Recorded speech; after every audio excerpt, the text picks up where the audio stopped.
cozinha é uma viagem, né? Eu acho que é viagem dos temperos, é viagem dos elementos, né?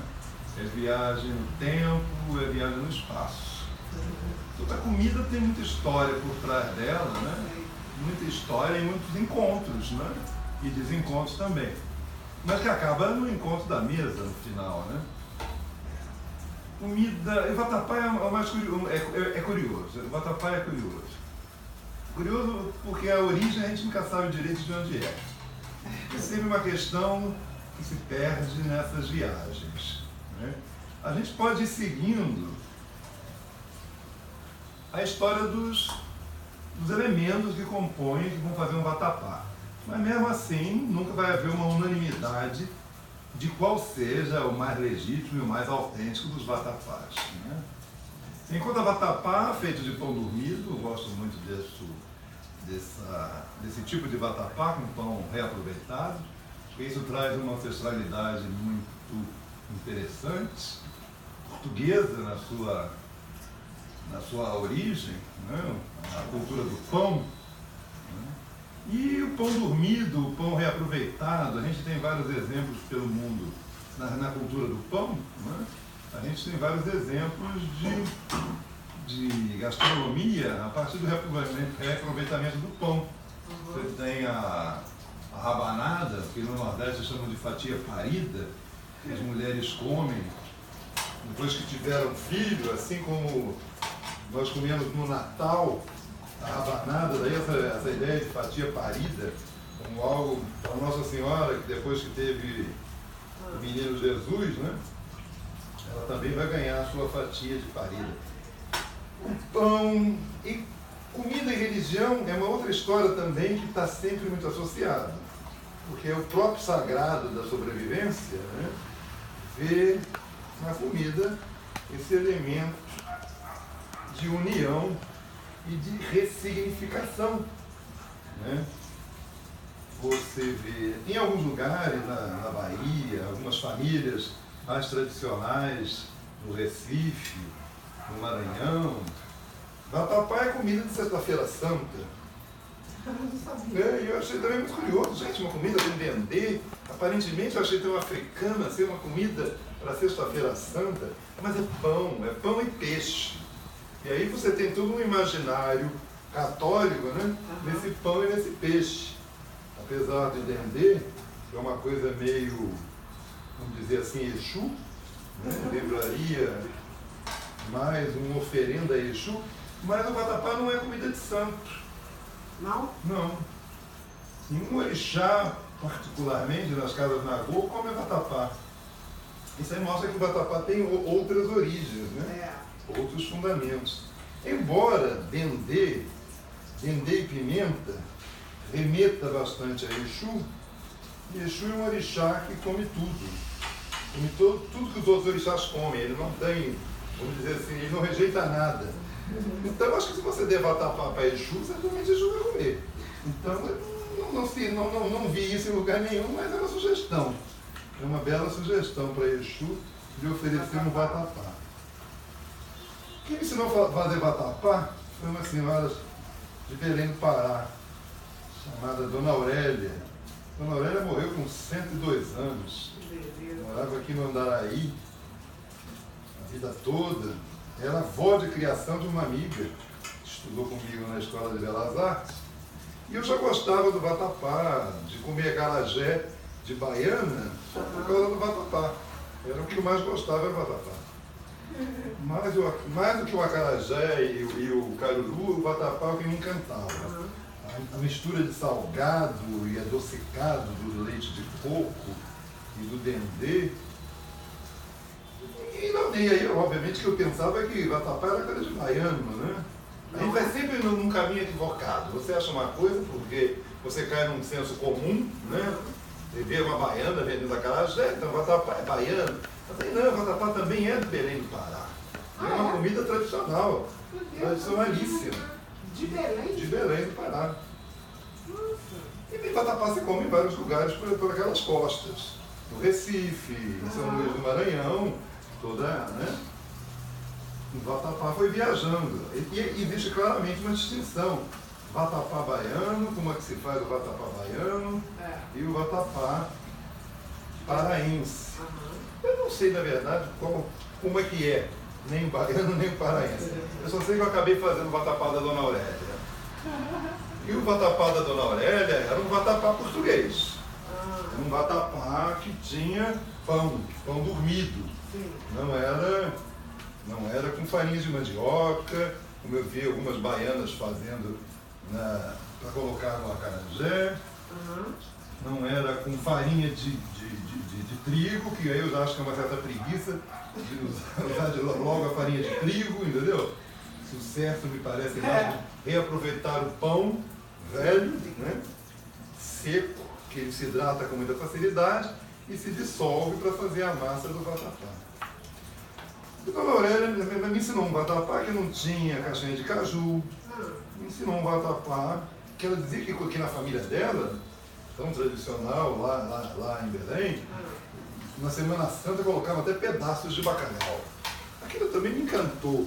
Me encanta essas misturas, né? Essa diversidade. Vatapá com bacalhau. E aí depois, quando eu vou morar em Portugal, aí descubro a sorda lentejana, que é um prato também. Aí existem muitos pratos em Portugal a partir do pão dormido. Tem as migas e as açordas. A açorda mais tradicional é uma sopa, vamos dizer assim, de caldo de peixe, frutos do mar, engrossada com pão. Isso é a essência da açorda. E a açorda é tão antiga que ela vem de uma palavra árabe, alturda, que é essa papa de pão com frutos do mar, com mariscos, peixe, camarão e azeite de oliva e coentro. Aqui há algo, né? Aqui há algo que é comum ao vatapá, né? O peixe, o pão, o azeite de oliva e o coentro. Mas o vatapá baiano tem, ou o paraense tem o dendê e o leite de coco. Que vão dar o seu sabor. Então o vatapá seria uma açorda com dendê? No final das contas, será essa? Bom, todo mundo vai continuar brigando. Comendo, discutindo a origem. O Câmara Cascudo diz que na África não existe nada feito assim, nem com esse nome. Já outros insistem na africanidade do vatapá. Mas aí existe um outro elemento, porque existe vatapá com farinha de mandioca. E existe vatapá com fubá. Isso também tem outra origem. Isso são ancestrais indígenas. Que aí o vatapá já vira primo do pirão. É um pirão de peixe com farinha de mandioca. Entendeu? Então o vatapá seria também um pirão, né? Na sua ancestralidade ameríndia, o vatapá seria um pirão? Seria? Seria essa especulação, né? O que na conclusão que se chega em todas essas diferentes origens, porque o aipim, vamos ver, uma massa de aipim com peixe e camarão e dendê é bobó. Mas o bobó, apesar de levar a mandioca, que é uma contribuição ameríndia, indígena, ele é muito africano. Mas de onde saiu o bobó? Na África também, bem, os portugueses levaram para a África a mandioca. E hoje ela é absolutamente normal e comum em vários países da África. Mas de onde viria então? Mas como seria então um bobó africano? Sem mandioca? Claro, ele é com inhame dendê. E esse leite de coco, esse coco que veio da Índia, será que foram os portugueses que levaram para a África? Outros já haviam levado o coco da Índia para a África. Também é muita viagem. Isso não tem muito como saber, né? Não tem que saber. Não tem como saber, né? A questão é que tudo começa, na verdade, eu estava pensando, né? E o melhor de tudo, acho que ninguém quis ir para a Índia, para conquistar a Índia, nem para o Brasil, para conquistar o Brasil, foi se atrás de comida. Sim. O Vasco da Gama fez toda essa viagem por causa das especiarias. Essa comida sem tempero, vamos atrás de alguma coisa. Vamos arranjar tempero para poder conservar a carne, para poder não sei o quê, vamos atrás do cravo, da noz moscada, da canela. E por causa da bendita comida, que essas navegações aconteceram. Na verdade, acho que ninguém queria, na verdade, todo mundo só queria comer. O que motivou comer melhor, né? Comer melhor, com mais qualidade e conservar os alimentos. E se eu vou pensar também nessas origens da comida, de onde vem esse conhecimento português dos mares? Ora, pois, de onde foi? Sair de Portugal para pescar bacalhau na Noruega. Nossa. Mais necessidade de comer. Impossível. E até hoje no Brasil a gente ainda come bacalhau. Né? São mais de 500 anos que não se vai, e tem de que vem da onde? Daqueles mares frios do norte. É muita maluquice pensar nisso e tudo isso, mas pelo menos fez-se comida, né? Sim. E as pessoas foram fazendo história. E é o que move, né, o ser humano, a necessidade e a curiosidade. E essas misturas foram inevitáveis, né? Começa-se na cozinha e vai se misturando os elementos, os temperos, né? E se adaptando e se criando, né? Cada vez novas coisas. E aí estamos nós a fazer vatapá. A proposta minha aqui são vários vatapás. Não existe um vatapá ortodoxo. Isso com certeza não é possível. O vatapá mais ortodoxo de todos. Existem variações, muitas variações possíveis, tanto nos elementos que se usam, como eu disse, a farinha de mandioca, a farinha de trigo, o pão dormido, até frutapão. Pelo interior do estado do Rio existem registros de vatapá de frutapão. O certo seria uma sorda, seria um pirão, enfim. O que se pode afirmar com certeza, entre as tantas incertezas, que o vatapá é uma criação brasileira. É isso que é surpresa, né? Isso que é incrível. Ele não é nem africano, nem indígena, ele é o resultado de séculos de viagens e convívios. Né? E convívios que terminam na mesa ou começam na mesa também? Isso é uma questão, eu acho. Não se nunca vai se saber se as coisas começam na mesa ou terminam na mesa. E aí vai-se o vatapá para todas as sextas-feiras santas e outros dias do ano, acompanhando ou não o acarajé, que eu também não sei também quem foi que inventou de encher o acarajé de vatapá. Isso também é uma outra invenção. Porque em Yansan, que acarajé, que é bola de fogo, Yansan não come acarajé com vatapá. Yansan come só acarajé. Né? Esse acarajé com vatapá e caruru, e salada, e aí vamos colocando cada vez mais coisa, né? Esse acarajé aí é um acarajé das praças. É um acarajé de Exu, na verdade, acarajé. Já que vai tudo, né? Já que vai tudo e se vende nas praças e nas feiras, então é um acarajé de Exu com vatapá, deve ser. Todos os deuses acabam sendo convidados para abençoar as delícias desses nossos divinos manjares, que na verdade eles são sempre divinos. Né? E você dá de comer aos deuses, eu acho muito curioso, né? Isso é bem do voodoo, né? Você dá de comer aos deuses para alimentar os homens. Porque na verdade quem come mesmo é a gente. Né? Isso é lindo, né? Sim. E eu creio que isso deve vir da Grécia, ou antes. Sim. Coisa de dar de comer, dar de beber aos deuses também. Sim, na verdade, a proibição dos cristãos era comer das carnes que eram oferecidas aos ídolos. Porque aquela carne era oferecida aos deuses gregos, aos deuses romanos, aos deuses egípcios, né? E era oferecida aos deuses. Bom, então voltando ao vatapá, vamos à receita minha. O que é o vatapá da Dona Aurélia, a primeira versão. Eu fiz um caldo de peixe, de cabeça de peixe, porque a gente não pode jogar nada fora. tudo se reaproveita. Tem cabeça de peixe, retalho de viola, espinha de peixe. Esse caldo vai ser a base do meu vatapá.